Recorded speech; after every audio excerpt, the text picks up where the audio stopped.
you can hear.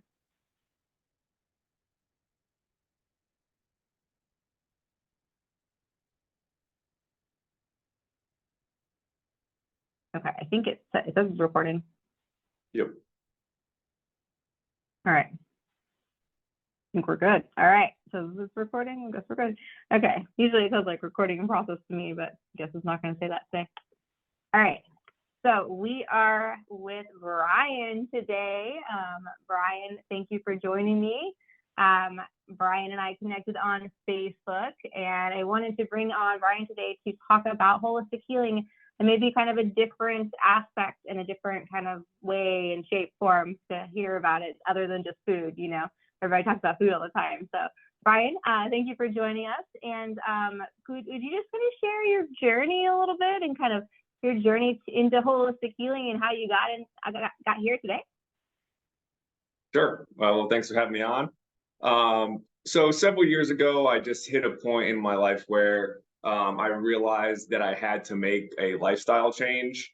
And it was a combination of just not taking care of myself, burnout from being a small business owner,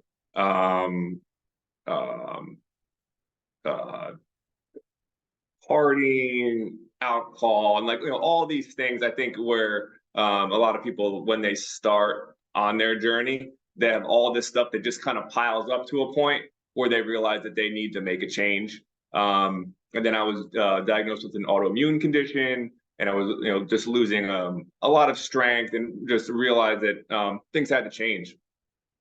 So after I did that, or after diagnosed with that, I got a rower and just put it in a spare bedroom and started just rowing very slow to gain mobility and strength back. And I would row for about an hour almost every night. And I realized that I would just start very slow, and then over time it became, I started getting the mobility and the strength back, and lung function improved, and I really felt how the body is meant to heal itself. And if you just give it the time and the effort and patience and all these things that come together to set up the conditions for the body to make the changes inside that it has to make in order to reach that balance and homeostasis. And then once I got that boost from the rower, I saw the power of meditative movements. And shortly after, I rented I subleased a yoga studio and would bring rowers in, and just would get friends and family to try out this new style and new method, which is basically rhythmic rowing. And so instead of getting on the rower and rowing as hard and fast as you can, you're synced up with the music. And so it turns it into a more meditative activity. And by getting into more meditative state, they can calm down and clear out a lot of the chatter in their heads, or in our heads, and come to some of these realizations on how to, just settle the mind and body down to make the proper changes to live a more healthy life. That's so cool that you found all that. That's so cool. So when you were overcoming all these issues, do you still have autoimmune issues right now? Are you still dealing with stuff? No, I really feel the best I've ever felt, honestly. Like, yeah. Yay, that's so cool. Yay. Yeah. So did you change your diet as well when you were going through all your changes? Yeah, definitely. And I think you can't do one without the other. And diet was definitely a big part of it. And and it's like they call it the journey, because there's so much learning involved, where you're what you're eating is switching, what you're cooking is switching, your type of exercise is changing, and there's all these things that you have to learn and practice. And it's it really is a journey for everyone, and everybody starts it at a different time. But I do believe that we have these, that a disease is more of like a signal that it's time to make a change, and there's really no excuse not to when we have low impact exercises. And that's where the rower is so valuable, because it's, walking is such a classic remedy for so many things, and you can row at the pace or tempo of walking. It's fine. Like in here, there's no pressure to go faster. It's basically just get moving, and your body will let you know when it's time to go faster or row stronger. That's cool. I love that. I used to take a lot of high intensity workout classes when I was that crazy person, and my body just, I don't do it anymore. I'm a lot slower now, but I usually will end just a weight training session, which is a really slow row. I don't go crazy. I'm not trying to burn calories. I'm not trying to sweat, but I love it. Just very slow, just kind of just get some movement in, and I love doing that. So it's like my final thing, I'm not trying to warm up. I'm just trying to just move the body, and I love that, So tell us about ROWDOJO. When did you open that? How long has that been open? So I've been doing this for about 6 years. And I started in 2017, subleasing a space, and then that yoga teacher went out of business. I took over the space full time. And it's been, really slow growth, but I work mostly with individuals, because I don't think that you could substitute like that one-on-one attention on how important that is. Now that it's getting a little more busy, I do have small groups, but for the past several years, it's just been one-on-one, and so they're able to move at their own speed without feeling maybe intimidated by a group class. It's just there's no other distractions with other people. It's just them, me, and the rowers. And I also like that because I can learn a lot about them as well. And I saw on your website you incorporate music. What kind of music do you think is best when you're doing these rowing? Yeah, so I'm a big fan of lo-fi hip hop, and so the beats per minute typically range from about 60 to 80, and the beats are usually very distinct. And so if it's like boom, boom, you're hitting the first beat at the catch, and then the next beat at the finish. You know what I mean? So that's how they stay in sync. And then as the music switches, the tempos switch, and they get synced up with the stroke rates. Do you row on Concept 2 rowers? I believe so. Yeah, I think so. Yeah, I've rowed. Yeah, they're at Lifetime Fitness, whatever they are. I don't know. Okay, I'm not sure if Lifetime has Concept 2 or the water rowers, but they're not water. They're not. Oh, okay. The water rower. Okay. But in any case, the Concept 2 has the little stroke rate number on the monitors. And so depending on what the beats per minute is, that's the number that we look for to keep it steady, to stay on beat. And then they stay in the rhythm of the music. That's cool. Does everybody go kind of at the same, like everyone's going the same, or is everyone kind of going at their own time to their own? Or is it all in sync? So it's really cool because you could have two rowers,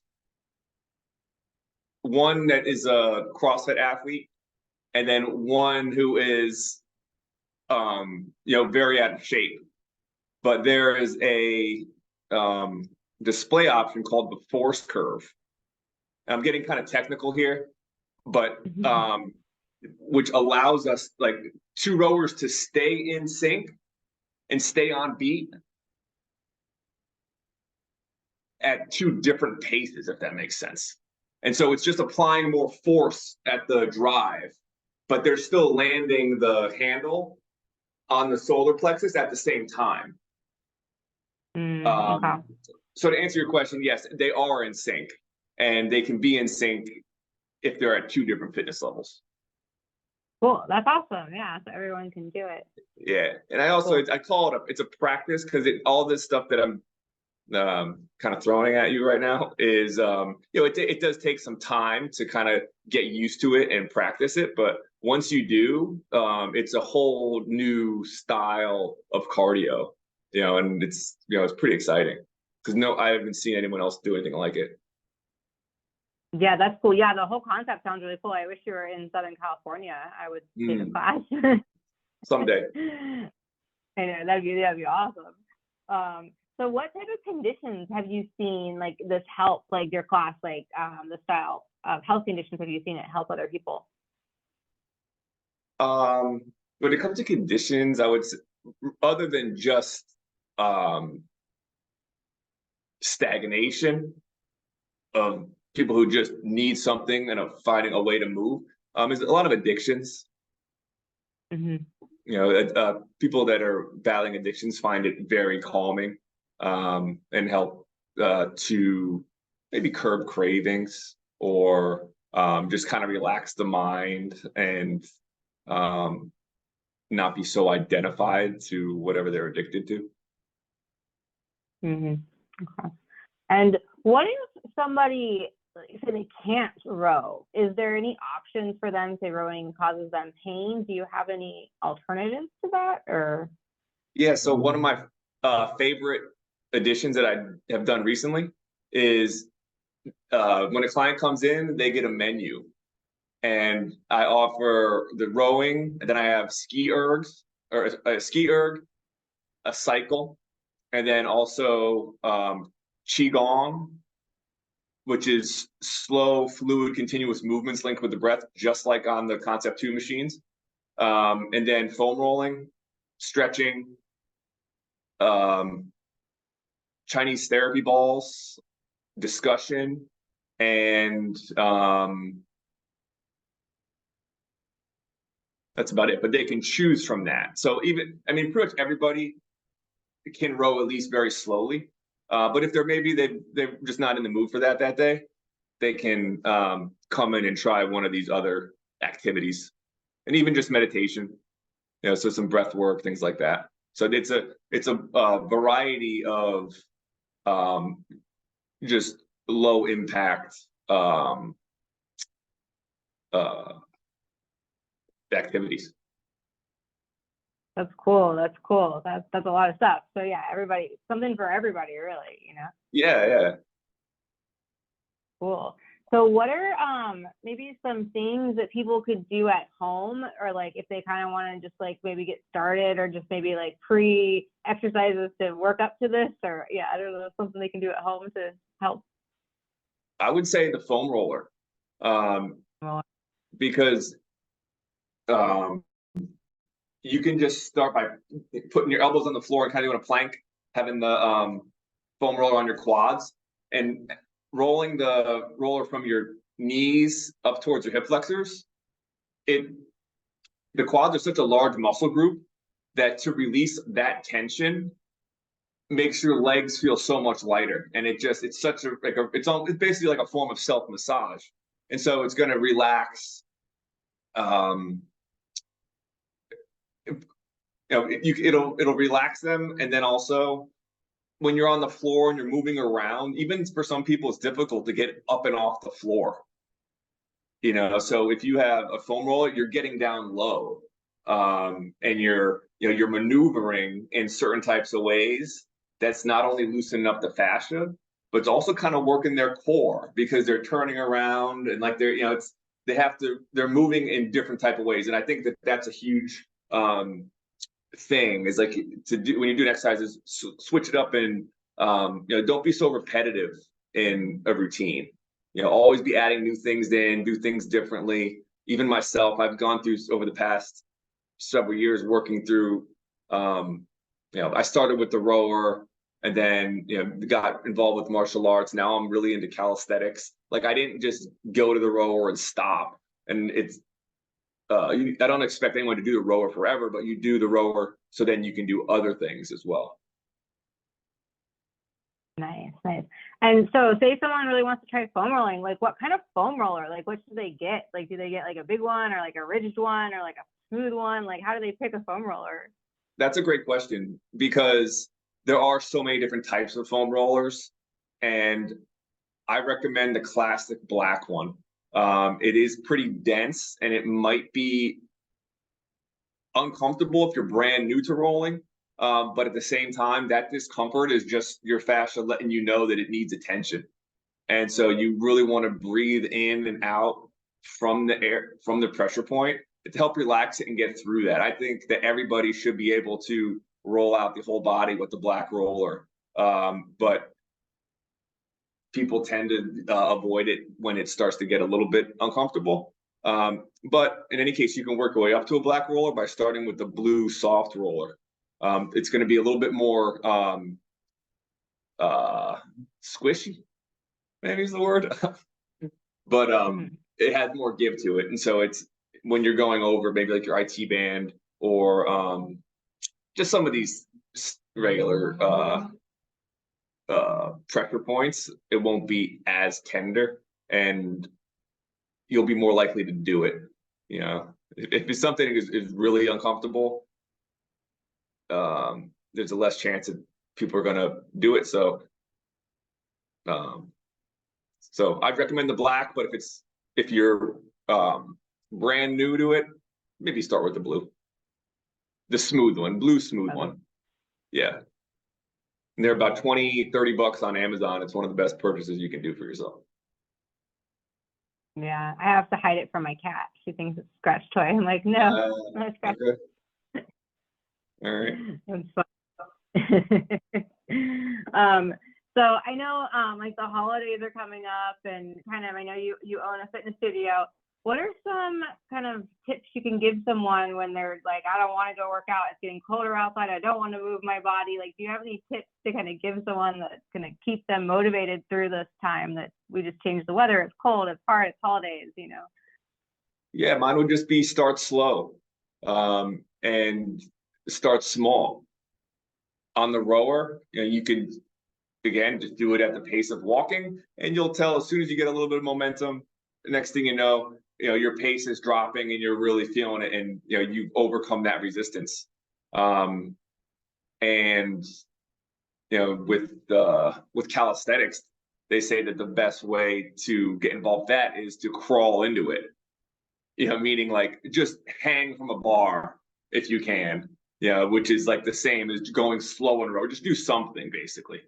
And it doesn't take a lot, doesn't take much, but just do something. And if it's holidays and even if you're busy, like you can always find ways to work the body in a way that helps it become more optimal.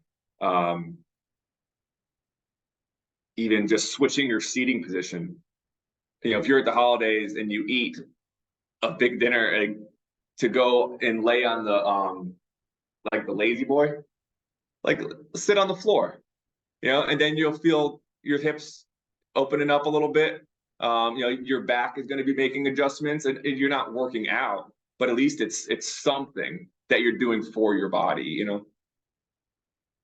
Yeah, no, that's a great tip. Yeah, sitting on the floor and having to get up and stuff. Yeah, exactly. Because right, and all these little things over the course of a lifetime add up, and the body remembers.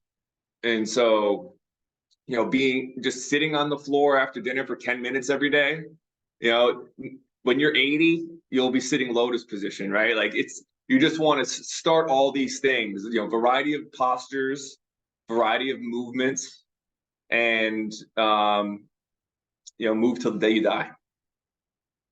Yeah, and you're never too old either. I mean, I was always afraid of yoga because I just couldn't get into those poses, and when I started, I couldn't even do the poses. But your body, like, you get there quickly. Like, my flexibility has gotten there quickly, and I'm like, it's cool to just see, and the progression. And it's so cool to see it, even just slow movements. It's better than nothing. Yeah, and some of these studies are incredible that show how little is required, in order to lower your heart attack risk by like 50%. It's like it doesn't take much. But people, again, if they could just remember to start slow and do simple things, it can really help them out. Yeah, for sure, for sure. All right, so you are in Arizona. Is your studio in Scottsdale or Phoenix? Yeah, I'm in Scottsdale. Okay, Scottdale. So yeah, so if people wanted to get a hold of you and take a class, how do they find you? You can check out the website at www.rowdojo.com. And you can find me on Instagram at ROWDOJO, and give me a call or text at 480-433-3091. Sweet. I know, I wish I was there, or if I wish you were here, because it sounds like such a cool concept. So no one's really doing that. I'm actually thinking about traveling to CrossFits and doing workshops at CrossFits, and that will broaden my range some. Yeah, that'd be great. Yeah. Cool. So any final words for our viewers? Any tips? No, just keep up your good work. Like I know it's like you're just getting out and getting started, but it's you can tell that you're passionate about it, and it's I think that's one of the most important things in whatever anybody does, is that they're really into it. And I think you're going to do great. Oh, thank you. Yeah, I love doing this with people and just kind of sharing that it's possible to step outside of Western medicine, and it's possible to heal the body, and the body's at any stage, like I partied my face off before, and like I've had to overcome a lot, but it's possible, like. Yeah, and it's believing that it is possible is the most important thing. Like it really is. The body has more intelligence than we could ever imagine, and we just have to let it do what it does. Yeah, no, believing is huge. When people are just like, oh, nothing can heal me, and I'm like, well, first of all, nothing can heal you but the body itself. But if you don't believe that the body can even get you there, nothing can help you. I can't help you. Nobody can help you. It's true. Yeah. So, all right. Well, thank you so much. I am going to stop our recording somewhere. I don't even know how to do that.